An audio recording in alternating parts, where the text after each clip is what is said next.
morning. Happy Friday. I hope you guys can't see that. I'm just going to keep going. Happy Friday. This is the 24th day of December. It's Christmas Eve. It's Christmas Eve. This is the Christmas Eve episode of the Be Your Own Hero Show. Did I have a Christmas Eve? No. This is my first Christmas Eve episode, I guess. So anyway, happy Christmas Eve. This is the 65th episode of season 2 of the Be Your Own Hero Show. HERO is an acronym. It means helping everyone reach optimism. There we go. In other words, helping others helps you. It's a reciprocal action. I'm your host. I'm sekouwrites. I am a professional creative and the creator of what we're now calling the HERO Ministry Movement, which is my effort to uplift and inspire the unhoused community through several different avenues. That said, shout out to New Thought Media Network for allowing me to have the space and opportunity to be here and talk about my journey of becoming my own hero on this platform. I appreciate you. Check them out at ntmedia.org to see the other programs on the network and also to make a donation. And again, just a quick disclaimer, I'm not a personal trainer, nor am I a financial advisor. So take what I say with a grain of salt, do your own homework, do your own due diligence. And if this show provides any value, please like, please comment, please share mostly, and feel free to make a donation. All the information for making a donation is in the show notes just below. Okay, so I think I got everything. I'm trying to figure out why my screen looks different, and I'm getting a couple error messages. That's why I seem a little distracted, but I hope all is well on your end. I hope all is well on your end and you can see me and hear me fine. Okay, so moving on, let's get into some hero ministry news. Quick sidebar. There we go. That's the new addition to Studio D. That is the playbill for my play, Brown Boy Mad. I won't hold it up, but there it is. So I'm adding more things to Studio D as we go. All right, so shout out to Tim. Thanks for the morning cup of coffee. Happy holidays, sir. Appreciate it. Okay, so Hero Ministry News. Couple quick things. This is day 207 of my run streak. That means that I've been running every day, at least a mile a day for now, 207 days in a row. I have not added the miles up recently, but the last time I checked, I was at 555 miles, which even to me sounds crazy. So I'm over 555 miles today. Today, I hit a goal for December miles, at least 100 kilometers for December. That was a challenge I participated in. Anyway, still moving, still grooving, still setting up the next charity element of that run. Okay, that said, I wanted to give a shout out to Gladys too. She sent me a video yesterday about investing, and it was pretty mind-boggling. And I love that people are thinking about me in terms of investing and also thinking about me in terms of charity. A friend of mine hit me up on, oh, wait a minute. Oh, that was Lovejoy. Lovejoy hit me up to ask me about charities in Chicago. And I love that people are thinking of me in the vein of, oh, Sekou should know how to find a charity in Chicago. Sekou should know about this new investment opportunity. So I appreciate that. Keep it coming. Keep it coming. Okay. So that said, I mentioned that I'm open and receptive to what you might want a challenge from me to be. So if you're interested in that, drop something in the comments. This is Friday, so you've got the weekend to kind of think about it. Drop something in the comments or DM me, but let me know what you're interested in. Because I've got some things that I'm interested in, but I want to make sure that I am of service. I am providing a service. So let me know. Okay. So all that said, I am going to move on to the morning zen. The morning zen. So last night I was doing some runs and I came in and Mom was watching SIP. She didn't see it in the morning, so she was watching SIP last night. She watched SIP, and then what Reverend Mel and I said to each other at the end made her think of this book, As a Man Thinketh. And she sent me a link to that book. And that reminded me that I had downloaded the first chapter of As a Man Thinketh during the pandemic. And this is something that I do often. When you read books on the Kindle app or the Kindle device, you can download a sample of a book. And a sample is usually first chapter, but it can be any length that the author determines. And based on that sample, you can decide if you're going to buy the full book or not. I got in the habit, especially during the pandemic, of downloading samples and reading the sample and highlighting the sample. And then I may or may not get the whole book. And I'm trying to decide if I should say this now. I think so. This all has to do with mindset. So I'm going to say this now, and then I'm going to circle back to mindset in a few minutes. But the mindset is so important, and I keep emphasizing it because it has been an elusive concept for me most of my adult life.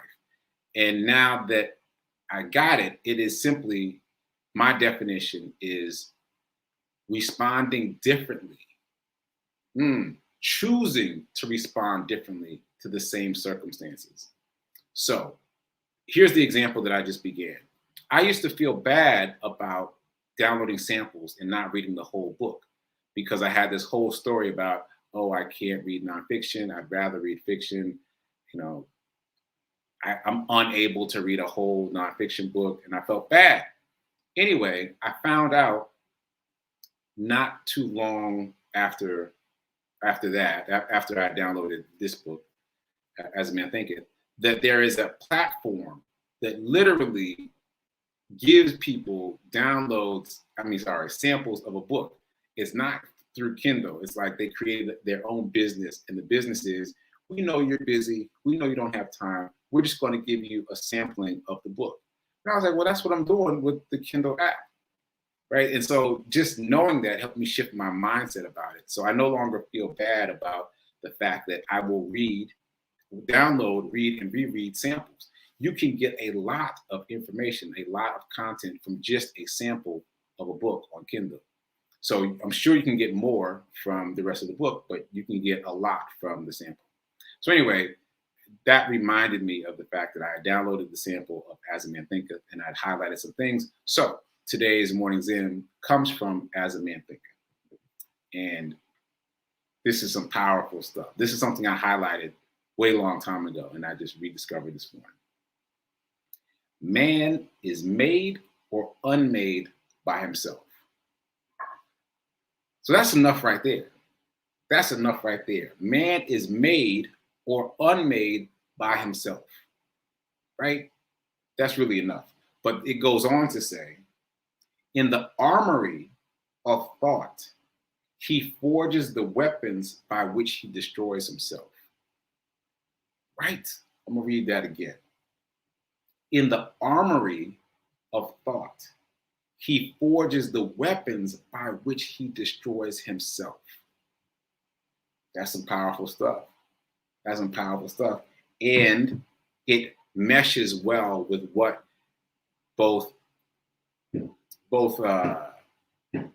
don't know if you can hear that, but there seems to be construction going on. So, but what I've said and what Rev Miller has said about thoughts and why she's doing another class of the 30-day mental diet, because it's about controlling your thoughts. And as I keep saying, it's about mindset. It's about responding to the same stimulus cues in a different way, which requires practice. It requires practice. But think about it like this. You don't have the same cell phone today that you had when you first got a cell phone, right? The first cell phone you had is horribly outdated. The first computer you had is horribly outdated. The first car you had, horribly outdated, right? Imagine how many iterations of cars you've had, of computers you've had, of phones you've had, right? These things have to be updated. So if you are responding to the same stimulus cues here in 2021 as you were responding to those same stimulus cues 2 years ago, your internal software is out of date. You have not updated your software. You've not updated your ability to respond to things differently. You got to update yourself. You've got to change yourself. You can't keep responding to the same stimulus cues in the same ways. Or you can, but if you do, you don't grow. You don't grow. You've got to force yourself to grow by changing how you respond to the stimulus cues. Because stimulus cues, you can't control them, right? You can't control what goes on out there with other people, other situations. You can only control how you react to it, how you respond to it. But in the changing how you react and how you respond, that's where the magic happens. Because for me, I can say clearly that once I began doing that, and again, it takes practice, but once I began doing it, I found that I was in conversation with the universe, in conversation with God, in conversation with the divine. The divine, God, the universe is always trying to communicate with you. But if you keep reacting the same way to usually negative stimulus cues, then you can't be open and receptive to the message. Like you can't get the message if you're blocking it off by being frustrated. You've got to be open to the conversation. And that's when the conversation happens. It's mind-boggling stuff. So anyway, I'm just going to read this again. Listen. In the armory of thought, man forges the weapons by which he destroys himself. So it's all about control of thought. And what did that bumper sticker say again? Don't believe everything you think. Don't believe everything you think. And that's what we tend to do. We believe what we think. We need to challenge what we think and how we react. Okay. All right. I think I'm going to tell another little snippet of a story. So this is a running story, and I might have told this before, but just to recap and maybe add a little bit. So my mom and I were talking about this morning. When you go running for long distances, you get hot. Your body heats up. The longer the amount of time that you're running, the more your body heats up, right? So I remember when I showed up for Black Men Run for the first time, I showed up dressed for the very cold weather that day. I had a heavy fleece on, heavy sweats on. I was dressed for the weather. I had a hat on. And these guys were standing around in shorts and t-shirts. And I couldn't understand it because it was cold. It was cold. And I didn't get it that day because, they just left me in the dust. And I was unable to keep up with them. But over time, I began to understand that, you show up in shorts and a t-shirt because you know that you're going to run 3, 4, 5 miles. Your body is going to be very hot. It's going to generate a lot of sweat. And so here's the mindset shift. The mindset shift is I am choosing to be uncomfortable now, meaning I'm standing outside, it is freezing, and I got on shorts and a t-shirt. I'm choosing to be uncomfortable now so that I can be comfortable later, because I know that my body is going to generate this heat. I know that I'm not going to stop running, that I'm going to keep moving. And as I keep moving, my body is going to generate this heat. And I will be much more comfortable later if I choose to be uncomfortable now. And it is a mindset shift. And there are days still, today was one of them, when I go out and start running in a hoodie. And I know what I'm just saying right now. I know that after about half a mile, the hoodie that was an asset for that first half mile because it was cold outside becomes a liability because it gets heavy. It starts collecting the sweat. Just, you have to plan ahead for the comfort that you want later. And that is a mindset shift. So it all comes back to responding to the same stimulus cues in a different way and choosing to do that. So, all right, that's what I got to say. And I'm exactly on 10 minutes. I'm exactly on 10 o'clock. So just to reset the room, this is the Be Your Own Hero show. This is season 2 about spiritual abundance.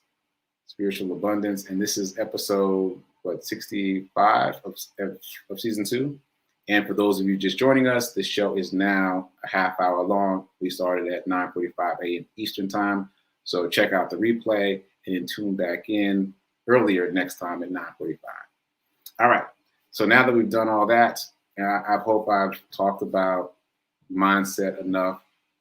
Again, I can't emphasize it enough because it was it's pivotal for me, recognizing that I have to update my software all the time by choosing to respond to the same stimulus cues differently. All right, moving on. So let's do this affirmation. Let's talk about money a little bit. Let's talk about prosperity. I am so happy and grateful to be a multimillionaire in every area of my life. I am so happy and grateful to be a multimillionaire in every area of my life. So drink that in, feel happy, feel grateful, feel like you're a multimillionaire in all the areas of your life, not just financial, because feeling like a multimillionaire, feeling abundant is a frame of mind. If you apply that equally across the borders, yeah, I guess. If you apply that equally everywhere, it will affect everything, including finances. Okay, so shout out to Gladys. I see you just joined. I mentioned you earlier. I hope you caught that part. Thanks for that video you sent me yesterday about that certain stock thing that I'm not going to talk about yet because I'm saving that one up. I need to do some more research. Okay, so just to recap, we've been talking about a few things. We've been talking about the fact that the average millionaire has 7 streams of income. And we've been talking about what some of those streams of income are. We've been talking about how many of those streams of income are relatively easy to get into. Like the level to which you're into it can vary. Like you may not have enough money to put a lot of money into it, but these streams of income are relatively easy to get into. Like dividends, for example, we know now that we can simply buy dividend yielding stocks and all of a sudden we have dividend income. And we can choose to reinvest those dividends or have those dividends paid out directly to us. So that's one of the streams of revenue, dividend income. Anyway, we talked about that, the multiple streams of revenue, how we should all, every last one of us, have multiple streams of income. Do not rely on one stream of income. If you do, you're limiting your possibilities. So develop other revenue streams no matter what. Okay, we've talked about that. Also, we've been talking about high income skills, it's a brand new concept to me, these high income skills. And ironically, I've done many of the things that I have discovered are high income skills. So again, it's about mindset. It's not whether you can do these things or not. It's about how you view them. Like if you view them as a high income skill and you leverage it as such, then you can make much more money for less time than you would otherwise. And again, high income skills are non-college related skills that you can develop on your own, that you can leverage for $100,000 a year or $10,000 a month, or let's say. Like those are the numbers that you hear people using often, but those are just benchmarks. But just for easy math, these are skills that you can employ less than 40 hours a week for a 12, 16, less than 40 hours a week and still make $10,000 a month and still make $100,000 a year, right? So that was mind-boggling for me, mind-opening for me, because I, like you, have done many of these skills. And if you haven't Googled it yet, Google it, look at the high income skills. I guarantee you there's something on that list that you've done. And so you can think about how to leverage it differently. We talked about that. That led us into the wealth triangle, which is a process to accelerate the accumulation of wealth by using high income skills and also using high yield investments, which we've really been talking about all this season on this show, on the Be Your Own Hero show, talking about where to put money so that it benefits you most directly. We've also been talking about some of the high income skills, just to circle back a little bit, that seem easily accessible to all of us, like consulting, like writing a book. Any of us can create a book. Any of us have a body of knowledge that we can talk to other people about and be paid to do so. Oh, and also speaking engagements. I mean, consulting and speaking engagements kind of go together to me. Like, I'm sure that you have a body of knowledge about something that you wouldn't mind talking to other people about, and you can be compensated for that. So anyway, all that said, think about what your high income skills are, and think about what you can double down on to maximize those high income skills. Because again, you do not want just one stream of revenue. You want multiple streams of revenue. That's the path to change your financial life. Okay, so that takes us all the way back to 401ks and IRAs, which I stumbled into recently. And I tried to talk about it yesterday, but I was too hyped. So I don't think it came out well. So I'm going to talk about this a little bit more today.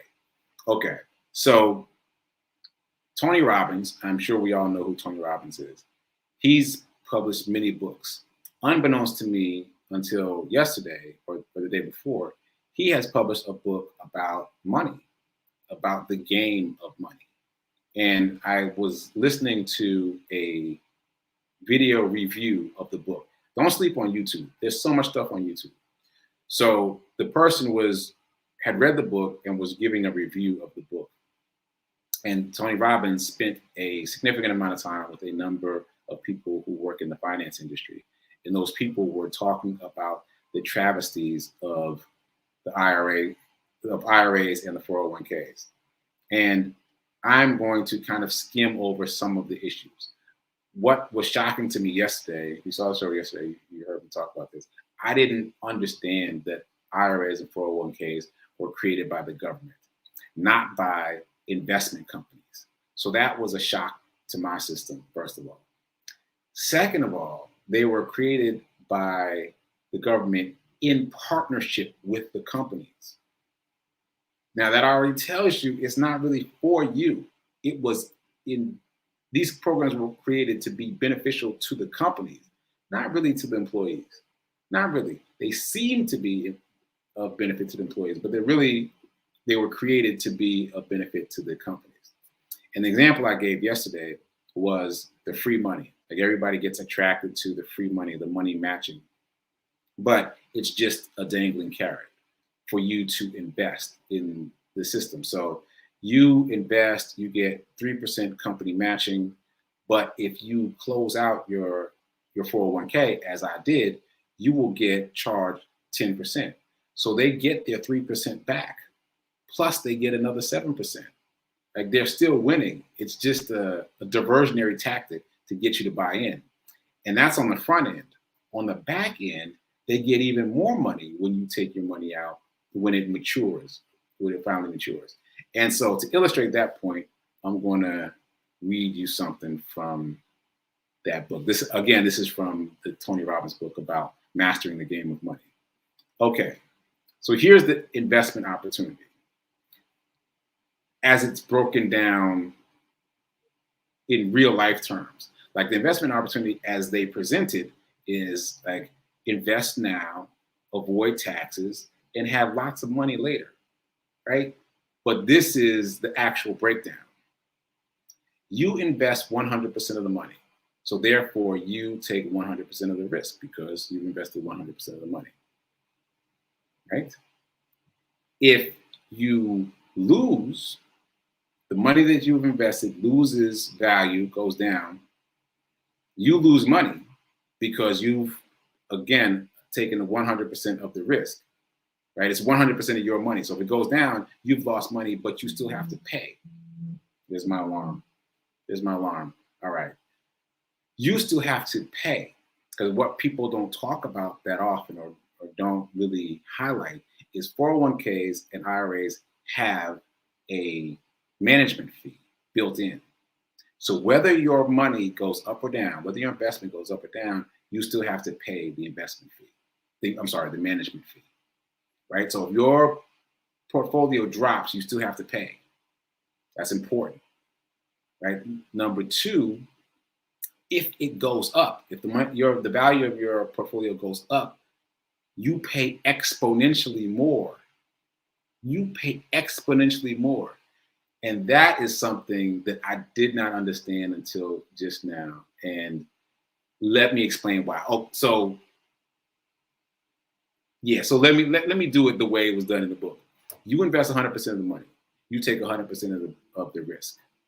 If your portfolio wins and makes a lot of money, I'm going to take 60%, leave you with 40%. If your portfolio loses, you still got to pay me because I have those built-in fees. And that sounds awful, right? But that's what it is. Why? That the fees sound small. The fees sound small. They're like 2.5%, let's say. But what you don't know, what I'm just learning now, is that the fees compound. And this takes us back to compound interest, which again is not a concept that I really understood before, but I've been studying it quite a bit in the past couple of days. So compound interest, let's do the positive side first. Compound interest is such a magical thing because you make money off the money twice. So let's say you invest $100 and it goes up to $200. If you have that money in a space, in an asset that has compounding interest, you get paid interest on the new amount, which is $200. So let me do that again. You invest $100 into an asset with compounding interest. Your $100 goes up to $200. You're now earning interest on $200, as opposed to simple interest, which is you invest $100, you only make interest on that $100 ever. If the money goes up, you're still earning interest only on the $100. So that's the magic of compound interest. As the principal goes up, you earn interest on the increased amount of principal, right? Again, you invest $100, it goes to $200. Now you're earning interest on $200. It goes to $300. Now you're earning interest on $300.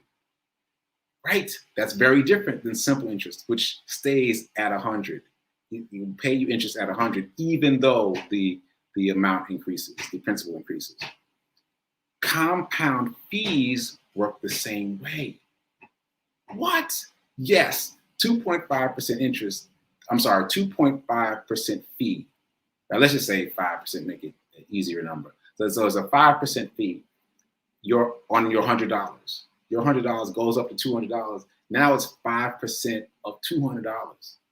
Your principal goes up to $300. Now it's 5% of $300. So the fees are getting bigger and bigger and bigger. So the example that the book gave, and this is going to blow your mind, is that if you invest $10,000 when you're young, and that money grows to $500,000 to at the point at which you can extract the 401k, you're going to have lost $400,000 in fees. That 2.5% compounding will have taken $400,000, leaving you with $100,000. I'm gonna do it again. You invest $10,000 in your 20s. You take the money out when it matures many years later. Your $10,000 has become $500,000, but you only get $100,000. The government gets $400,000. What exactly? Compounding fees, which is why we want compounding interest, why we want dividends to be reinvested. We want to seek out all the places where we can maximize our investment. So if you had taken that same $10,000 and invested it on your own in a place with compounding interest, you'd have the $500,000, not have the $500,000 and have to sacrifice $400,000. Okay, that's all I got time for. I'm already out of time, but I got to stick with this 401k thing for a minute, because definitely I was a participant and I want to understand why I should not have been. So it's time for prayer time right now at 10:15. And then after that, it's time for Sit with Rev Melissa. Keep doing, be a hero, be your own hero, keep investing. And remember that now is better than perfect in terms of investing. Go invest right now. All right, I'll see you Monday. Later.